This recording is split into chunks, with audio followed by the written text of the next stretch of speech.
The night my sister Natalie showed up at my door, mascara streaked down her face, and Louis Vuitton weekender in hand, I should have trusted my gut. But blood is thicker than water, right? That's what our mother always preached anyway. I'm Angela, and until 3 months ago, I lived alone in my meticulously organized 3-bedroom house in suburban Boston. I had my routines, my peace, and most importantly, my space. Then came the knock that changed everything. "He's leaving me!" Natalie sobbed into my shoulder that night, her designer perfume mixing with the scent of red wine on her breath. "Enzo's filing for divorce. I have nowhere else to go." I led her to my couch, the same one where we'd shared secrets as teenagers. "What happened?" "He says I'm too much, that I'm draining him." She grabbed another tissue. "I just need a few weeks to figure things out. Please, Angie." I hesitated, remembering the last time I'd helped Natalie figure things out. It had cost me $2,000 and countless sleepless nights. But she looked so broken. "Okay," I said, "but just until you get back on your feet." The first week wasn't terrible. We stayed up late watching old movies, sharing wine and memories. She even cooked dinner once, though she left my kitchen looking like a war zone. Then came the Amazon packages. Daily deliveries of clothes, makeup, home decor items. I bit my tongue until I couldn't anymore. "Nat," I said one morning, finding her lounging on my couch in yoga pants, scrolling through her phone. "Have you started looking for jobs?" She barely glanced up. "I'm networking, building my personal brand on Instagram. That's how people make money now, Angie." "God, you're so old school." "Old school pays my mortgage," I replied, but she was already back to her phone. 2 weeks became 4. 4 became 8. The breaking point came when I walked into my bedroom to find her wearing my favorite blazer, the one I'd saved 3 months to buy. "What are you doing in my closet?" She spun around, all innocent eyes. "Oh, I have a coffee date with an old friend. I needed something professional looking." "That blazer cost me $600. "Don't be so uptight," she laughed, adjusting my clothes in my mirror. "Sisters share clothes. Remember when we were kids?" "We're not kids anymore, Nat, and that's not yours to take." Her face crumpled instantly. "Why are you being so mean? I'm going through a divorce. Do you have any idea how hard this is for me?" The tears started flowing, right on cue. I'd seen this performance before, usually when our parents were around to witness it. But something else caught my eye. A stack of mail on my dresser that hadn't been there this morning. "What's that?" I pointed. "Just some junk mail I grabbed on my way in." She wiped her eyes, suddenly very interested in her phone again. After she left for her coffee date, wearing my blazer, I went through the pile. Most of it was indeed junk, except for one envelope from Capital One, addressed to Natalie Sanders. I shouldn't have opened it, but something, instinct, frustration, or maybe just plain anger, made me do it. Inside was a bank statement showing a deposit of $75,000 made 2 weeks ago. My phone buzzed. A text from Natalie. "BTW. Might be home late. Meeting some friends for drinks after. Don't wait up." I stared at the statement, then at her text. The sister who was broke, who had nowhere to go, who needed my help to get back on her feet. My hands shook as I took a photo of the statement. Then another buzz, this time from our mother. "Angie, honey, please be patient with your sister. She's fragile right now. You're so blessed to have that big house all to yourself. Sharing it won't kill you." I looked around my once peaceful home, now cluttered with Natalie's shopping bags, wine glasses, and scattered belongings. At my blazer missing from its hanger. At the bank statement in my hands. Something had to give. And it wouldn't be me. Not this time.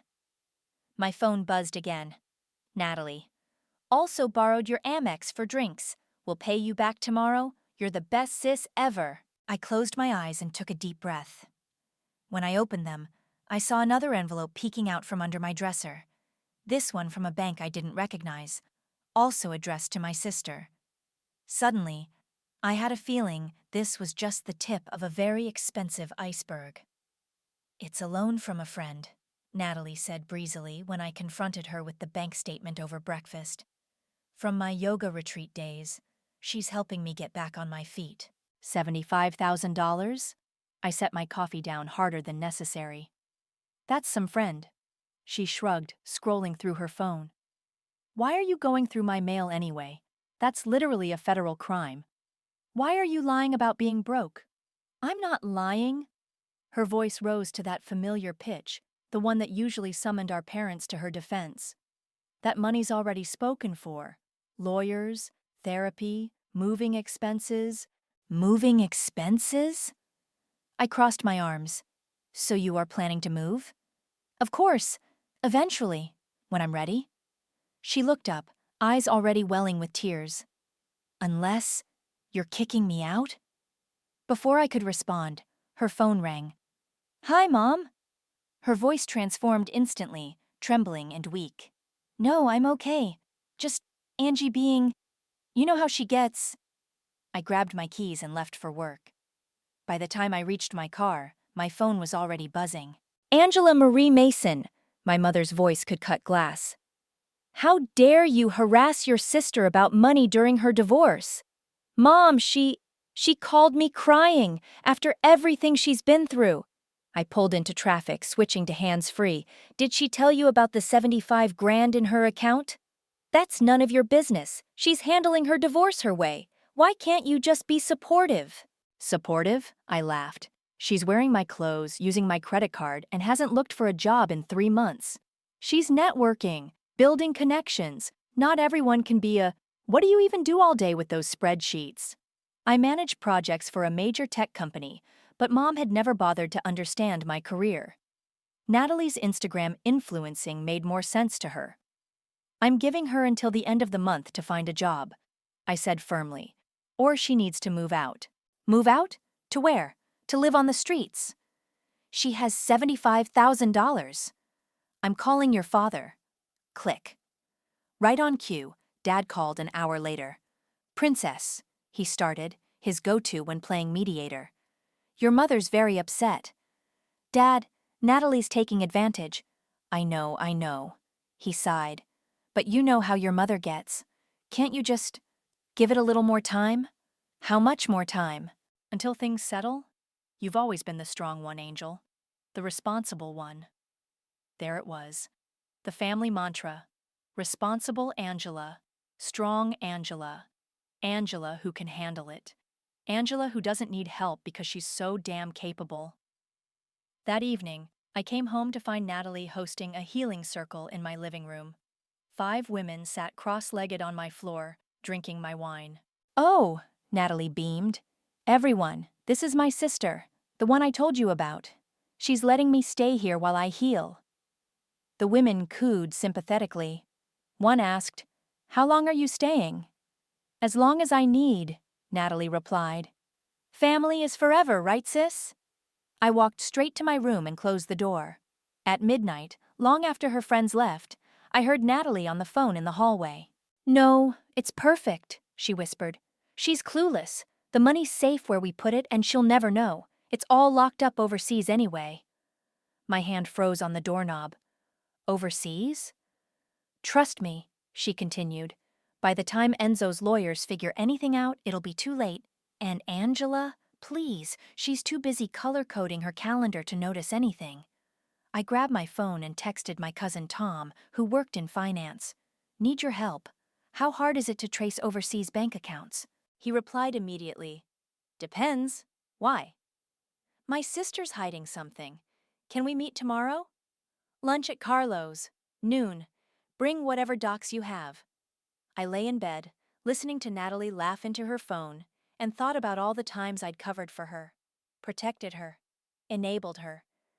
My phone lit up with a text from Mom. Be kind to your sister. Remember, she's family. Family. The word that had been used like a weapon against me my entire life. I opened my laptop and started a new spreadsheet. Column A, dates. Column B, incidents. Column C, evidence. If Natalie wanted to play games, fine. But this time, I was playing to win. Through my wall, I heard her giggling again. I know, right? Poor Angela. So lonely she doesn't even realize she's being played. I typed faster, my jaw clenched. She had no idea what was coming. You look like hell, Harmony said, sliding into our usual booth at the coffee shop. When's the last time you slept? I rubbed my jaw, sore from grinding my teeth. Define sleep. This isn't healthy, Aang. She pushed her green smoothie toward me. You're documenting everything? I pulled out my phone, showing her the folders. Screenshots of texts, photos of credit card statements, recording of her phone conversations. All legal since it's my house. And your parents? Mom called this morning, said she's coming to collect Natalie. I sipped the smoothie. She won't, though. She never does. Of course not, Harmony snorted. Then she'd have to deal with Hurricane Natalie herself. My phone buzzed. Another Amazon delivery notification. Great, more packages. You need to set a firm move-out date, Harmony said. Like, yesterday. I'd tried. That evening, I cornered Natalie in the kitchen. We need to talk about your plans, I said, watching her raid my fridge. Can't right now. I have a live Instagram session about divorce healing. This is important. She straightened, holding my expensive cheese. Fine. Talk. I need you to move out by the end of next month. The cheese hit the counter.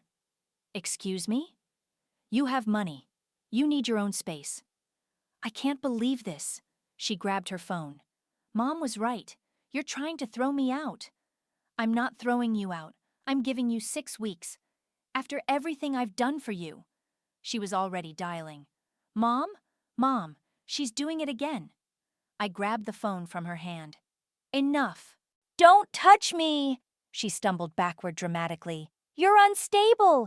Everyone needs to see how unstable you are.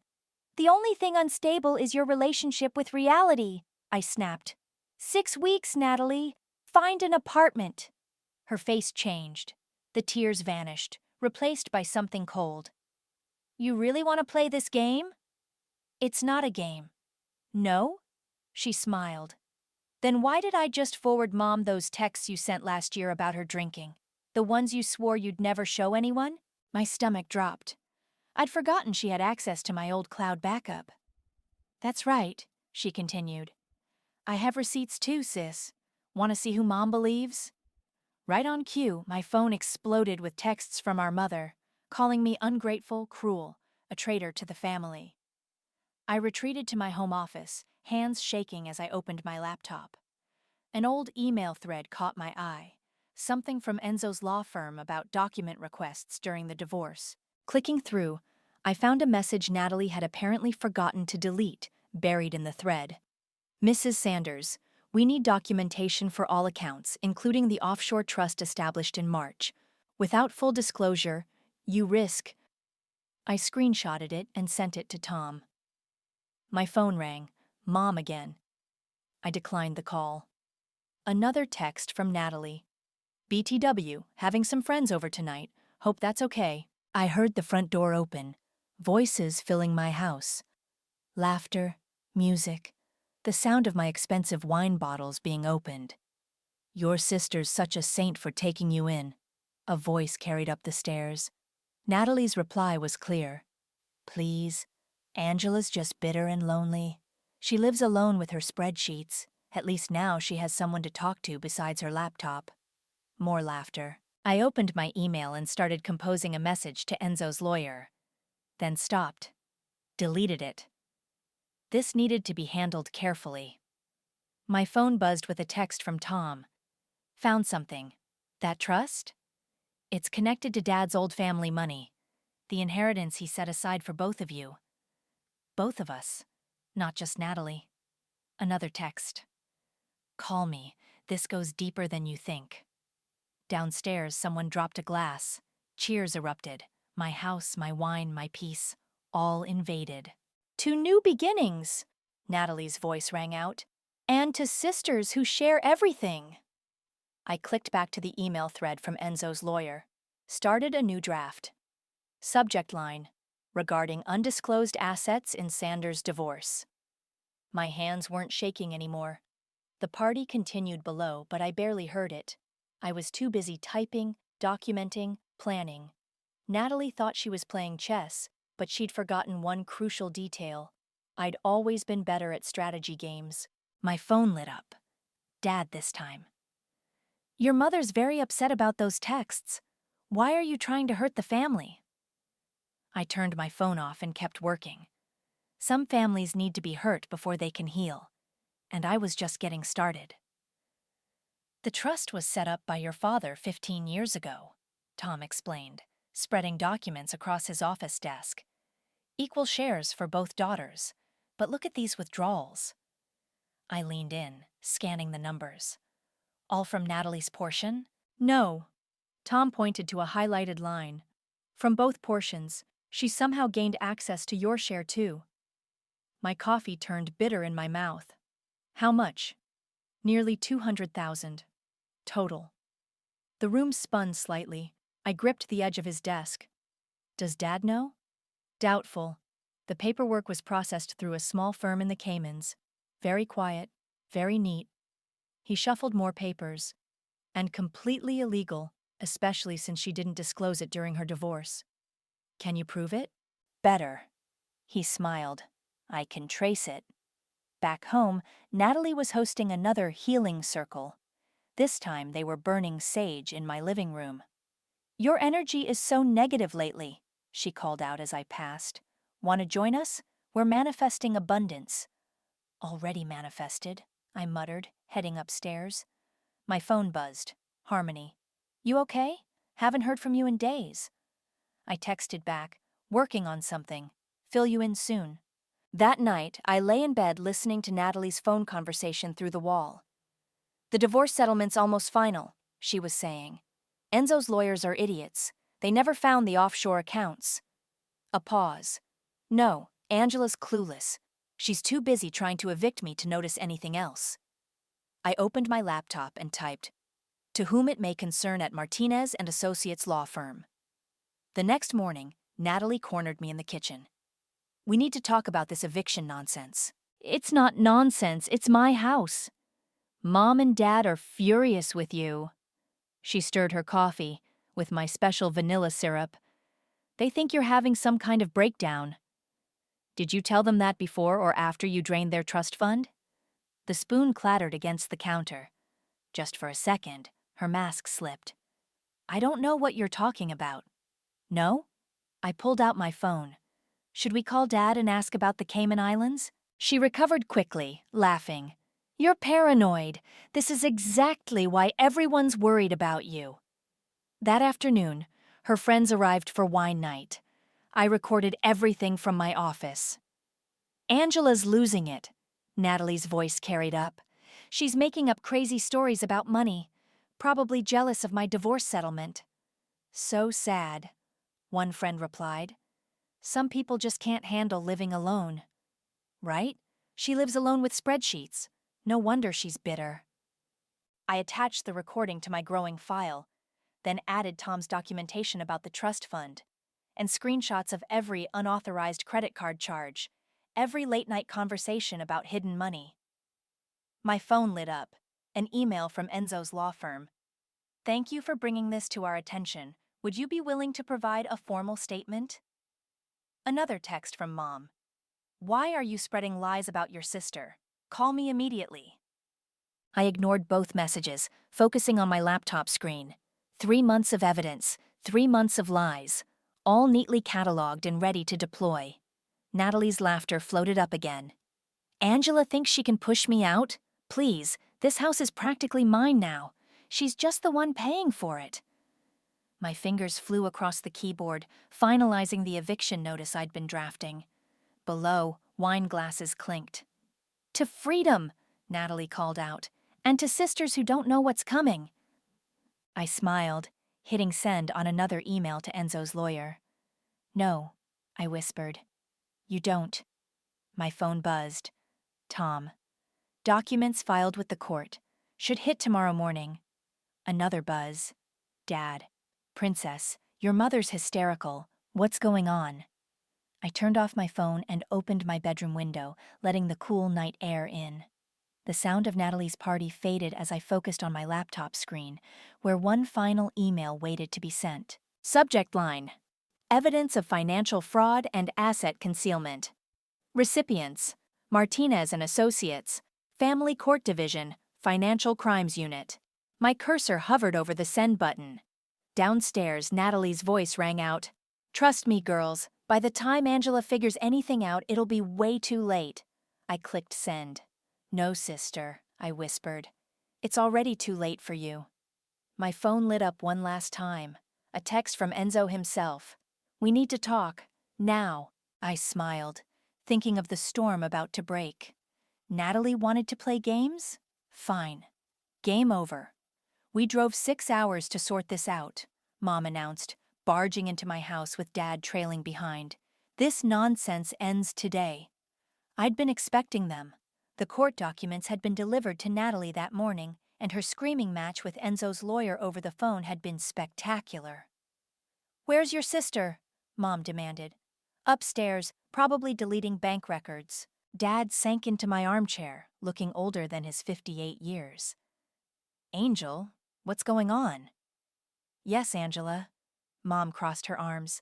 What lies are you spreading about your sister's divorce? They're not lies. I opened my laptop. Want to see the trust fund documents, Mom? The ones showing how Natalie stole Dad's money? Don't be ridiculous. Or maybe the offshore account statements. The ones she hid from the divorce court? You're just jealous, Mom snapped. You've always been jealous of Natalie's. Of what? I cut in. Her ability to manipulate everyone? Her talent for stealing? Natalie chose that moment to descend the stairs, eyes perfectly red-rimmed.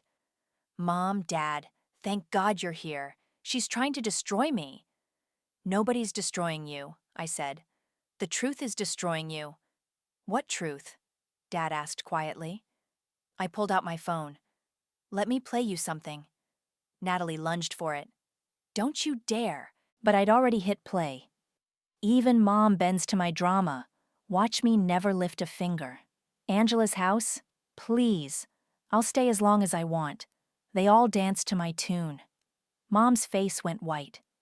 Dad's hands gripped his knees. That's edited, Natalie stammered. She's trying to frame me. Frame you? I laughed. Like you framed me as unstable to Mom? Like you framed your divorce settlement? Margaret, Dad's voice was strange. The trust fund statements. Show them. Daniel, she's obviously... Show them, he repeated. I handed him my laptop. He adjusted his glasses, scrolling slowly. $200,000, he said finally. From both shares. My retirement fund for both my daughters.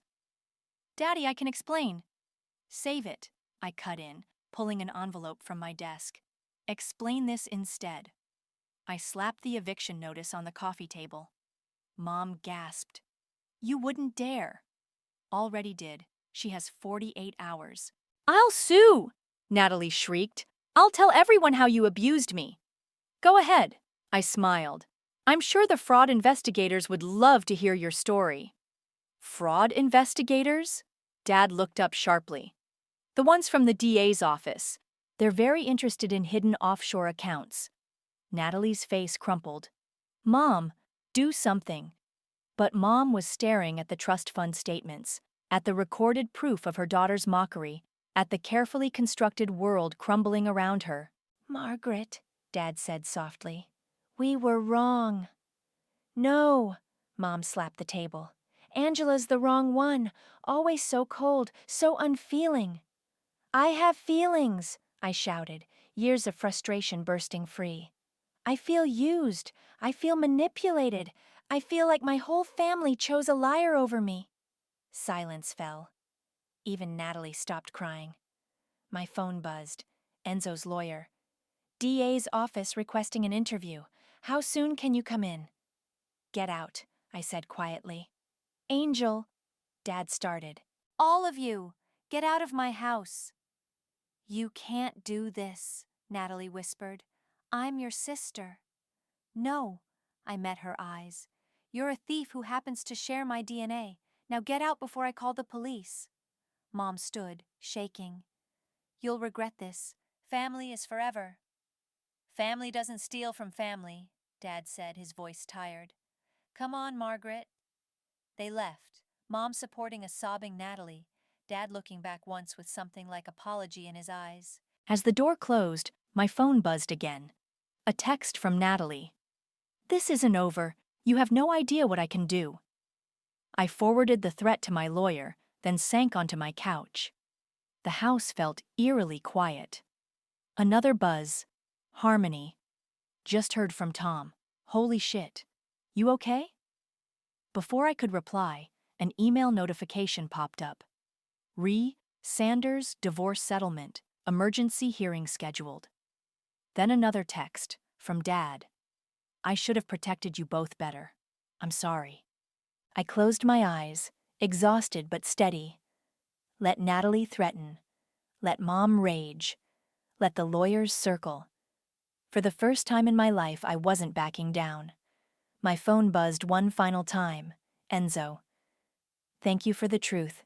See you in court."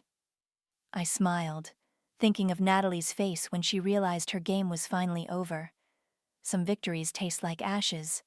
This one tasted like justice. "Your sister is claiming emotional distress and unpaid domestic labor," my lawyer said, shuffling through Natalie's countersuit. "She wants $60,000 and 6 more months in your house." I nearly choked on my coffee. "She what?" "Says she provided essential household services including—" She checked her notes. "Emotional support, home organization, and social media management for your personal brand." I don't have a personal brand. "She's included screenshots of Instagram posts she made about your house." I grabbed the papers. There were dozens of photos. My kitchen, my living room, my garden, all tagged with blessed sister love, family first. "Those are unauthorized photos of my private property, which actually helps our case," my lawyer smiled. "Along with these."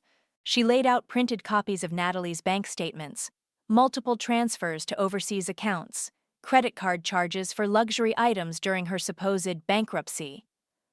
"The DA's office is very interested in the trust fund angle," she continued. "Tax evasion, fraud, hidden assets during divorce proceedings." My phone buzzed. "Mom, Natalie's in the hospital. Anxiety attack. I hope you're happy." I showed my lawyer the text. "Here we go. Classic manipulation tactic. Document everything." That afternoon, I came home to find Natalie's friends on my front porch. "How could you do this to your own sister?" one demanded.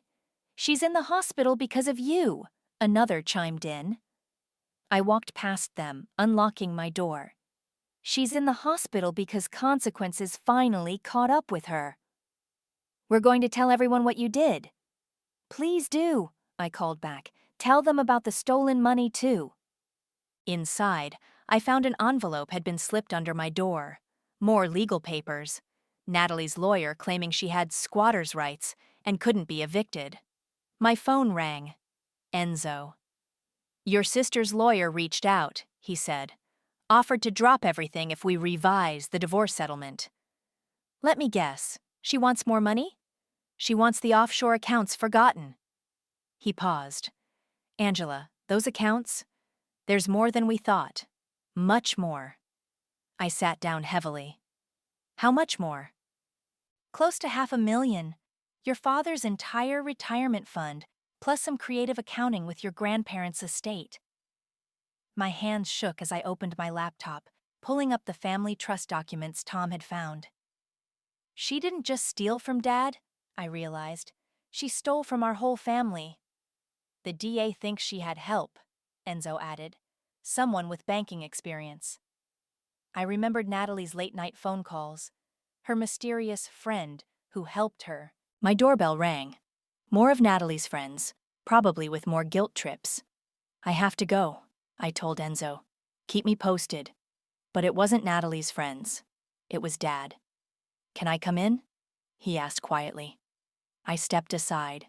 He looked around my house, now peaceful without Natalie's chaos, and sighed. "Your mother's not speaking to me," he said. I suggested we check the trust fund records ourselves. Dad, I should have checked years ago. He pulled out an old notebook. Found this in my office. Natalie must have forgotten it. I opened it. Pages of account numbers, passwords, notes about offshore transfers. There's a confession in there, too, Dad said. She wrote it all down. Every penny she took. My hands trembled. Why are you showing me this? Because it's time for truth. His voice cracked. Even if it breaks your mother's heart. My phone buzzed. Natalie. Last chance, sis. Drop everything or I release those old texts about Mom's drinking, about Dad's depression, about your therapy sessions. I showed Dad the text. He read it, face growing harder. Do it, he said finally. Release everything. I'm done protecting lies. I forwarded the notebook photos to my lawyer, then to Enzo, then to the DA's office. Another text from Natalie. You'll regret this. Family is forever, remember? Yes, I typed back. And so are consequences. Dad stood to leave, looking both older and stronger somehow. Your mother may never forgive you. I know. But I'm proud of you, Angel. He hugged me briefly. Truth hurts, but lies destroy. After he left, I sat in my quiet house, reading through Natalie's notebook. Every scheme, every theft, every manipulation carefully documented in her flowing handwriting. My phone lit up, the DA's office. Evidence received. Prosecution proceeding. Then from my lawyer. Eviction upheld. She has 24 hours. And finally, from Natalie. This isn't over. I closed the notebook, thinking of all the years I'd spent protecting her, covering for her, enabling her. You're right, I whispered. It's just beginning. The court orders restitution in the amount of $475,000, the judge announced. Additionally, all offshore accounts are to be frozen pending criminal investigation. Natalie swayed in her seat. Gone were the designer clothes, replaced by a modest black dress that screamed, "Victim." Behind her, Mom dabbed at her eyes with a tissue. Your Honor, Natalie's lawyer started, my client's mental state has no bearing on financial fraud, the judge cut in. The evidence is conclusive. Mrs. Sanders knowingly concealed assets during divorce proceedings and misappropriated family trust funds. I sat between Enzo and my lawyer, watching my sister's carefully constructed world crumble. Furthermore, the judge continued, the harassment restraining order and eviction notice stand. Mrs. Sanders is to vacate the property immediately and maintain no contact with her sister. Mom let out a small cry. Dad placed a hand on her shoulder, but she shrugged it off. Outside the courtroom, Natalie made her final performance. You're my sister, she screamed, mascara running. How could you betray me like this? Betray you? I stepped closer. You stole Dad's retirement. You took our grandparents' money. You tried to destroy my reputation. I deserved that money. I was always the family favorite, the special one. And that gave you the right to steal? She grabbed my arm. You don't understand. I needed... Remove your hand, my lawyer warned, or we'll add assault to the charges. Natalie released me, her mask slipping to reveal something ugly beneath. You think you've won? This family will never forgive you. Better unforgiven than stolen from. Mom approached, her face tight with anger. I hope you're satisfied, Angela. You've torn this family apart. No, Margaret, Dad said firmly. The lies tore us apart. Angela just exposed them. Daniel, how can you... Our retirement fund, Margaret, our parents' estate, all gone because we couldn't see what Natalie really was. Mom's face crumpled. She needed help. She needed consequences, I cut in. And now she has them. My phone buzzed. Harmony. Moving truck just pulled up to your house. Want backup? Yes, I texted back. Bring wine. Natalie overheard the exchange.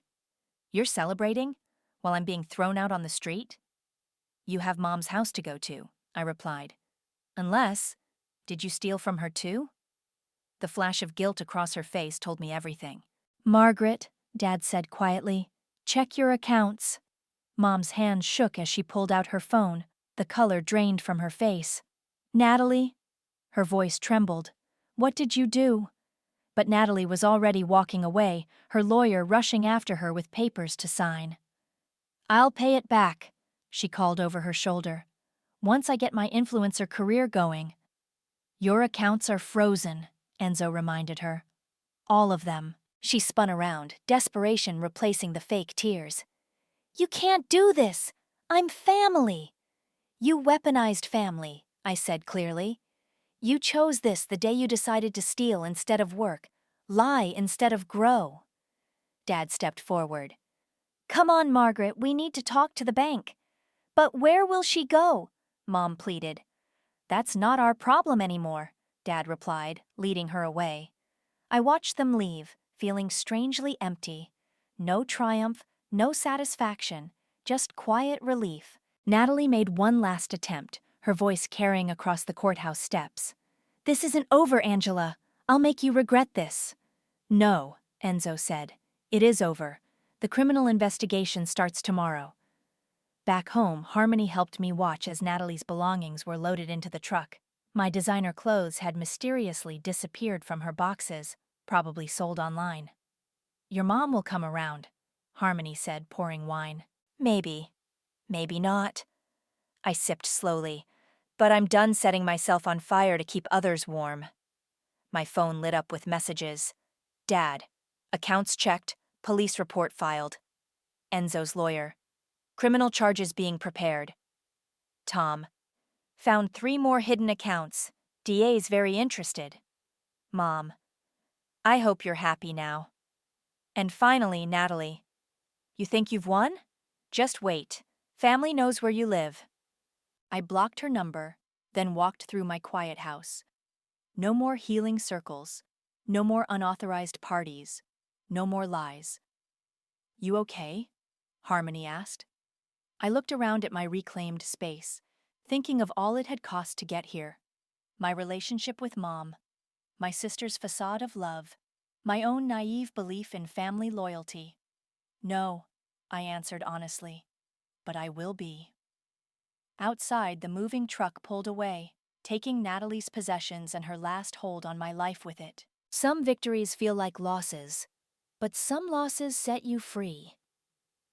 The morning sun streamed through my living room windows as I rolled out my yoga mat, a morning ritual I'd recently reclaimed.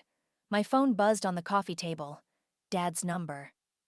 Have you seen the news? He asked when I picked up. I hadn't. Opening my laptop, I found the article immediately. Social media influencer arrested for international financial fraud. Natalie's perfectly filtered Instagram headshot stared back at me. They found the money, Dad continued. All of it. Her friend was a banker who helped her hide everything.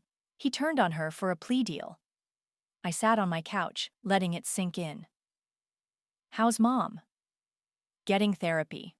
Finally. He paused. She asked about you yesterday. What did you tell her? The truth, that you're stronger than both of us ever gave you credit for. My doorbell rang. Through the peephole, I saw Mom standing there, looking smaller somehow, older. Dad, I have to go. Be gentle with her, Angel. She's learning. I opened the door. Mom clutched her purse like a shield.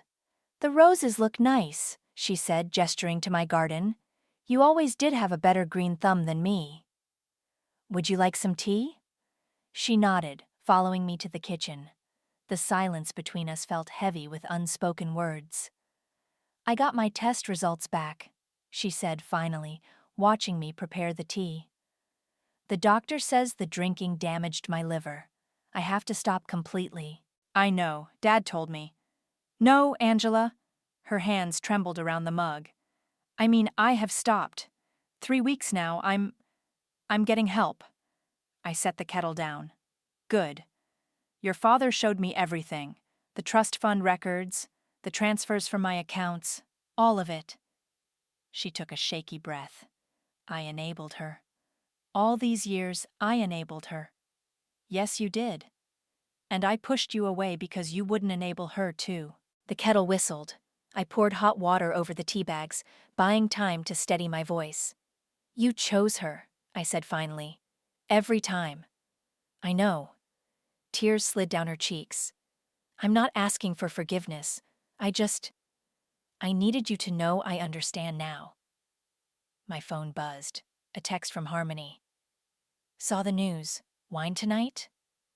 Then another from Enzo. Thank you. The truth finally set everyone free. Mom noticed the messages. You have good friends. I do. Better than family sometimes. Sometimes family has to be earned, I said quietly. She nodded, wiping her eyes. I'd like to earn it back, if you'll let me. Before I could respond, my laptop pinged with an email notification. My lawyer. Mrs. Sanders contesting restitution order. Claims accounts were gifted to her. Hearing scheduled. I laughed, a genuine free sound that seemed to surprise us both. Still playing games? I said, showing Mom the email. She straightened her shoulders. Not anymore. I'll testify if needed. About everything. I studied her face, the new resolve there, the absence of denial. Baby steps, I said finally. We can start with tea. She smiled tentatively. Tea is good. My phone buzzed again. Dad. Proud of you, Angel. Always have been. Mom saw the message and touched my hand lightly. He's right. I should have been too. Outside, spring flowers were blooming in my garden, the ones I'd planted after Natalie left, replacing her trampled chaos with carefully chosen beauty. Would you like to see the garden? I asked Mom. I could teach you about roses. She stood, smoothing her skirt. I'd like that. As we walked outside, another text came through, from an unknown number. You'll regret this. Family is forever. N. I showed Mom the message. She took my phone, blocked the number, and handed it back. Some family we choose, she said quietly. Some we unchoose. I'm hoping you'll let me be the first kind, eventually. I led her to the rose bushes, explaining about soil pH and pruning techniques. She listened intently, asking questions, present in a way she'd never been before. My phone stayed quiet in my pocket. The blocked number couldn't reach me anymore. Neither could the guilt, or the obligation, or the weight of toxic family ties. I showed Mom how to deadhead spent blooms to make way for new growth. She learned quickly, her hands gentle with the delicate stems. Sometimes peace comes not from winning or losing, but from finally knowing where to draw the line. And sometimes family isn't what you're born into, but what you choose to nurture and grow, like roses, like truth, like second chances, carefully tended and cautiously given.